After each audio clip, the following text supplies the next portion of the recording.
We move on to the third of our speakers in this session. Wong, again from the University of California in Los Angeles, is talking about regions in global history. Okay. Firstly, I'd like to join in thanking Maxine and all the people, both here at the British Academy and at Warwick, for organizing this remarkable meeting. And it's really wonderful to see old friends and people, many of whom I think we owe our friendships to Patrick O'Brien and the Global Economic History Network that he founded and that ran, I believe, 13 to 14 conferences in only 36 months or 40 months, some incredible work. Something that will likely remain and perhaps should remain a record.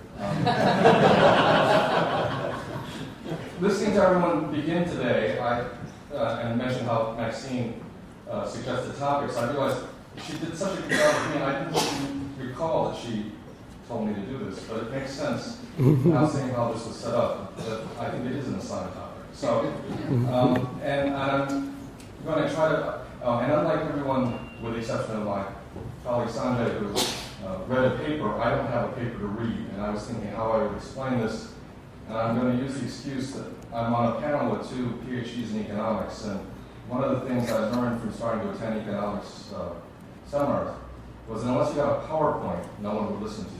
And secondly, economists were actually far more articulate than most historians I know because they could explain their problem, their data, without reference to any notes. They simply had their PowerPoints. So I learned to have PowerPoints. I never learned to have enough data, which I'm still in trouble with most economists I know. But I'm going to walk through a PowerPoint, the purpose of which is to talk about regions. And in so doing, one of the advantages of not having a paper is that I will try to relate my remarks to some of the major themes that I've heard so far in this meeting. So it seems to me, if on this panel Sanjay took us back to the 16th and 17th centuries to consider the ways in which the global was conceptualized by people cognitively and the way they experienced what they were doing, and Prasannan brought us forward methodologically and explicitly thinking about how we've done so in the 20th century, now in the 21st century. I hope to do elements of each, and I'll do so firstly by saying situating writing the global, in particular within certainly American academia and history, seems to me very much to have been founded on two desires of the state. One was to get rid of the national state as a unit of analysis, and the second, and that's commonly recognized. It seems to me that if we can call something pre-modern history, really what people who turned to so-called global or world were seeking to do was to reject the civilizational unit. It seems to me that's equally important in the broad spectrum of understanding what writing the global, or the efforts to do so have been about.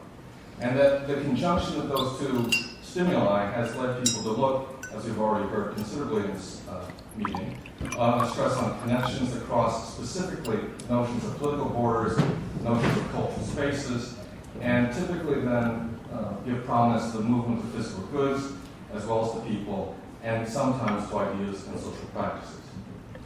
So, if rejecting the national state is a way to invite us to consider what happens out of state formation, outside of the kinds of state formation processes and conventional politics, and if indeed rejecting civilization is a way to go beyond the simplifications that often obtain in the presentation of civilizations as, for at least teaching purposes, homogeneous and discretely separate kinds of units, the question remains, well, how are we actually defining the spaces that replace national state, that replace civilization? And to what extent, in a sense, in invoking the global, are we really doing spaces, and this has come up in several contexts already, are we really talking about the spaces as being global? So what I want to do in my remarks is suggest the way that various levels of spatial framing are very crucial to being able then to emerge with a more satisfying notion of what is in fact global. And one of the questions I want to ask is how we in fact situate our notions of connections within spatial context. And as I understood Prasannan's remarks, I believe this was the second of the three major things he was stressing, was the need to bring context into the ways in which we make our comparisons. So if there really are, in most of our work, whether acknowledged or not, that is the work that purports to be global, but spatial units are far less than global, the question is, are there notions of what might be regional settings that can help frame some of our efforts that simultaneously acknowledge the limits of looking within civilizations or within spaces that become separate national states. Can some notion of region help us? And can we use regions, therefore, as a basis first of analysis and interpretation, the identification of subject matter? Can we then go on to make comparisons among regional settings? And then can we also connect those regional settings? If, in other words, we consider comparison and connections of the two C's of global history, or two of them at least, then what does it mean to try to engage in these activities with a mindful notion of spatial units that are smaller than the globe itself? All right, well, Prasanna also mentioned Bud Balin's 1951 review of the first edition of Brodell's Mediterranean, which of course then the second edition in '66 was a complete rewrite of that work, and that is the version which then made its way into English and had a considerable influence in the 1970s and 1980s in American academia, or English-speaking academia more generally, among historians, beyond the original French-speaking audience, French reading audience. And I'm starting with Brodel because there we have, certainly for historians, one of the classic case of making a region that spans civilizations and without a focus on national states per se. It's really a pre-national period, though. We still talk about Spain, we talk about France, et cetera, et cetera. But Brodel's Mediterranean really was, it starts with that physical body of water, the 66 edition, and then with the lands that, at least more attention to the European parts of the lands than the others, without self-duty, but the impulse is to consider that space that spans different civilizations. It matters to Brodel that he has Christians and Muslims. And he, as many of you will recall in the book, he moves from an environment that has both physical ecologies and then the ways people use them. And he has the region, the Mediterranean, is in large measure ultimately defined by various kinds of economic and political interactions among the different peoples that are in some sense near the shores of that body of water. Now, the other feature of the Mediterranean, it is its own regional world, but it also had a profound influence on the study of world history. And that's because in the Mediterranean, the work itself, Brodel moves basically out of the Italian city-state trade that moves beyond the Mediterranean itself to other parts of the world. Brodel is able to locate his Mediterranean as a center of a far larger world. And in a sense, that inspiration was central to Manuel Wallerstein's development of his so-called world system. It was this book, for instance, much more than the subsequent Capitalism and Material Life, that is cited far more in the index of Volume 1 of Wallerstein's Modern World System than is the Capitalism and Material Life. And of course, Wallerstein named his center at Binghamton the Fernand Brodel Center. So his debt to Brodel was very explicit. And through the influence of Manuel Wallerstein and others doing modern world system theory and studies, the notion of that is one of the social science kind of perspectives on how we think about the world. And I'm stressing the degree to which that actually grew out of a regional kind of analysis or historical study, and then how that's related to the world. So I think that alerts us to one way in which notions of studying a region, certain regions at least, lead into something far larger. But I want to note two other features of Brodel before moving to other parts of the world, and that is that Brodel's Mediterranean was very much a region in time. Now, there's a lot of scholarship you can debate whether Brodel got it right, as it were. I mean, there's major works on the Mediterranean before the period of Philip II, and there's a lot of work that's been on the Mediterranean in subsequent eras. So I'm not by any means wishing to argue that Brodel's notion of what his Mediterranean was the only one to have. Rather, it's at the larger analytical level of saying regions in some sense can be temporal units as well as physical, spatial units that matter. For Brodel, he has that vivid section of the book where he has France leaving the Mediterranean, and of course where France goes is to the Atlantic, and of course the Atlantic world is another one of these large regions which is a very active site for scholars working on between Africa, Europe, and the Americas. And so it alerts us to the existence of other kinds of regions that prove productive within historical scholarship and which cross both notions of culture and political borders. Again, the main point I'm drawing from the Brodelian use of the Mediterranean, study of the Mediterranean, is the manner in which regions are not fixed physical units, but they're human creations. They come into being through the connections people forge, and they wither or die away as those connections become less important. So, if I said earlier that various things want to do with regions, the first one was to compare them. Many people now have taken maritime Asia as a Mediterranean of sorts. K.N. Chaudhry has done this. Tony Reed did it for Southeast Asia. Most recently, January of this year, another mercifully French right in one volume now rather than three. So those of us who feel we must read these have less work to do. But François Gipoulou, someone trains in accounts, has just published a book called Asian Mediterranean. And his study goes from the early modern period right up to contemporary issues of, how are Hong Kong and Shanghai competing as financial centers. It's a great sweep through time, but focused largely on an Asia connected by its political and economic features, institutions. So within, that is to say, the Asian kind of Mediterraneans, as well as Brodel's own, well, if we think about what kinds of things comparison can be done within regional settings, and this was alluded to this morning, one of the things clearly that can be done, I think Jan was raising this, commercial institutions can be compared. We can look at how people create ways to make exchange work.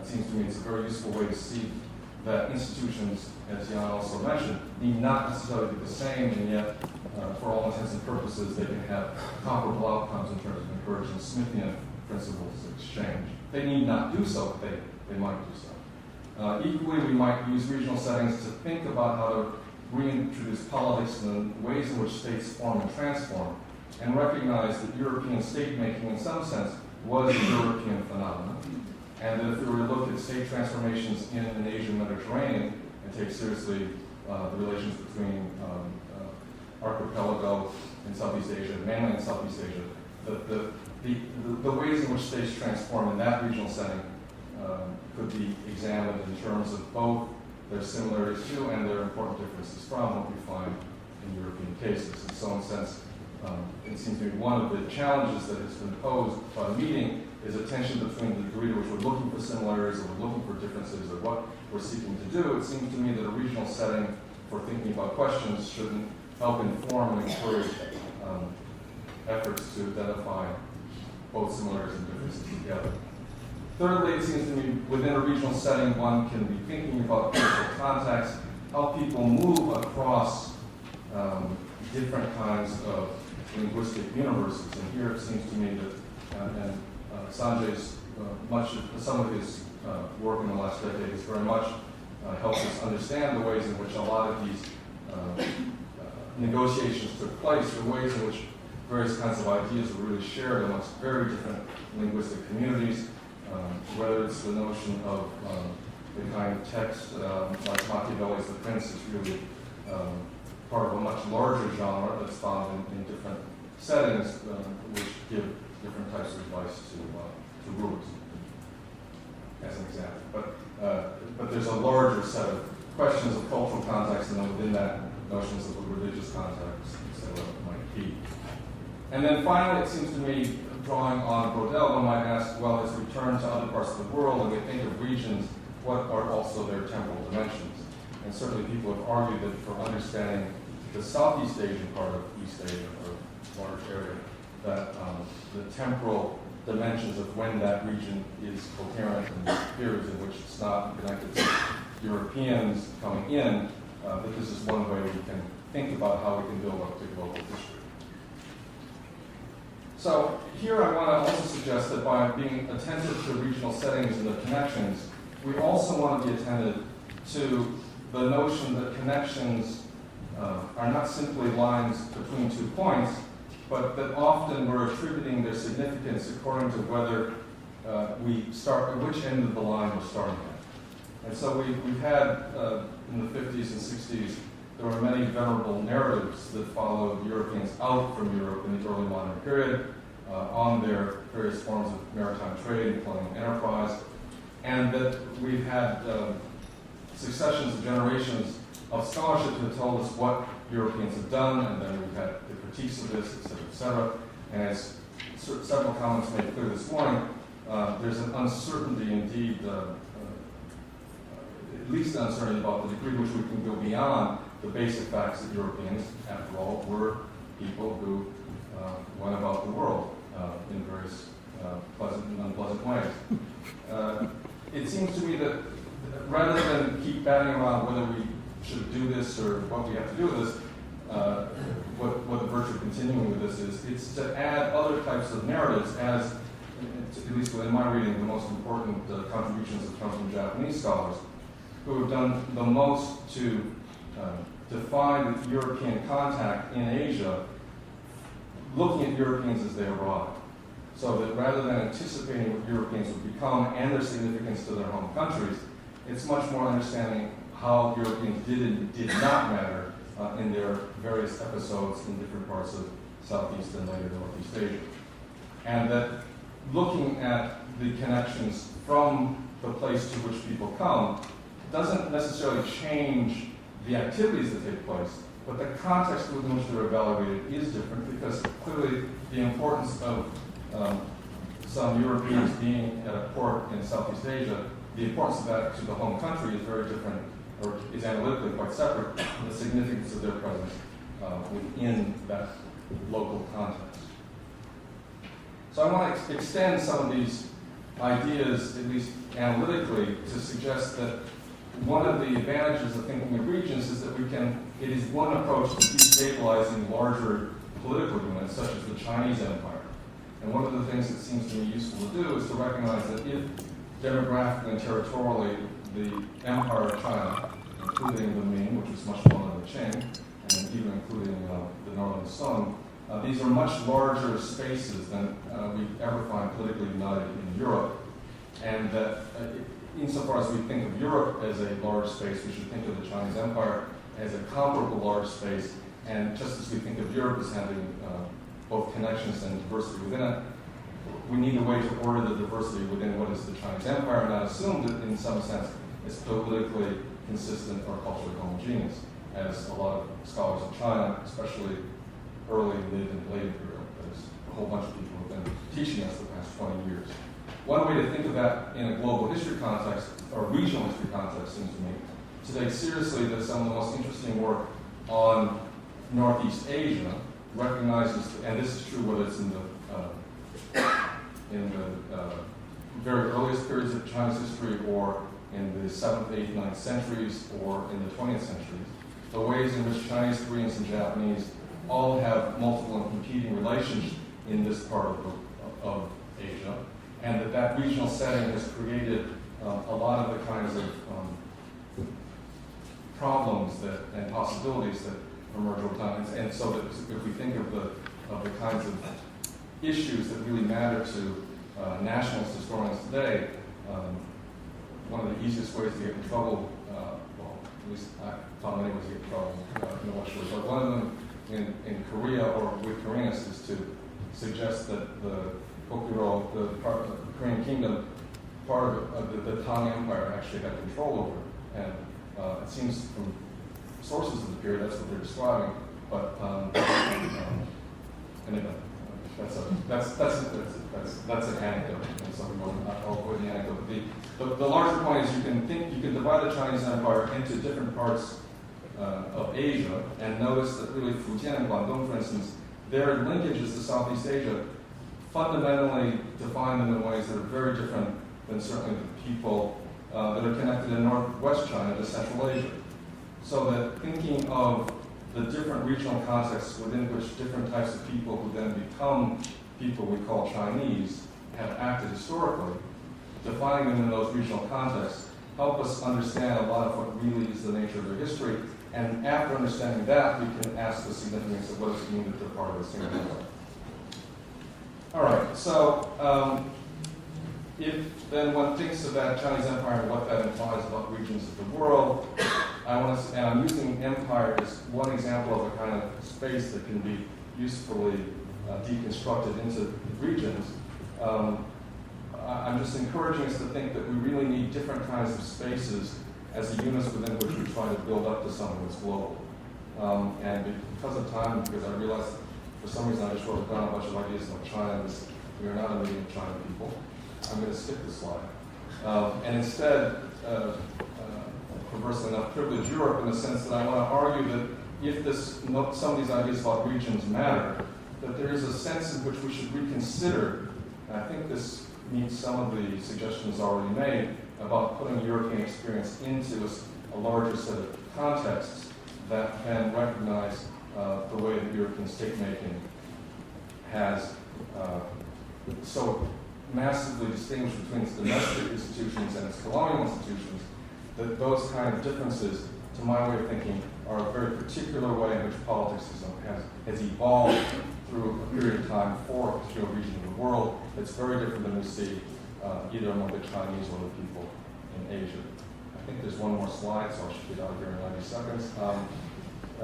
So I'm arguing for the importance of regions in world history. I'm arguing that is a way to meet a lot of the stimulus behind world history, namely to move beyond national units and to transcend the limitations of working within civilizations. And that to do so in a serious way, we do have to take seriously the kinds of connections we're looking at, whether they're substantively economic or they're intellectual, that they also, it matters that their spatial scale or distance varies, and that we really don't care just about global, we care about being mindful of the scales on which these things take place and what kinds of regions are constructed by the kinds of connections that obtain between them. And when we look at those connections, as I say, it matters that they can be symmetrical or asymmetric. That's, for instance, the issue of power. But that these are variable and that we have to be mindful of ways of thinking about that. And with that kind of a set of approaches or being mindful of those issues, that will be one way we can develop further the way we like to global. Thank you.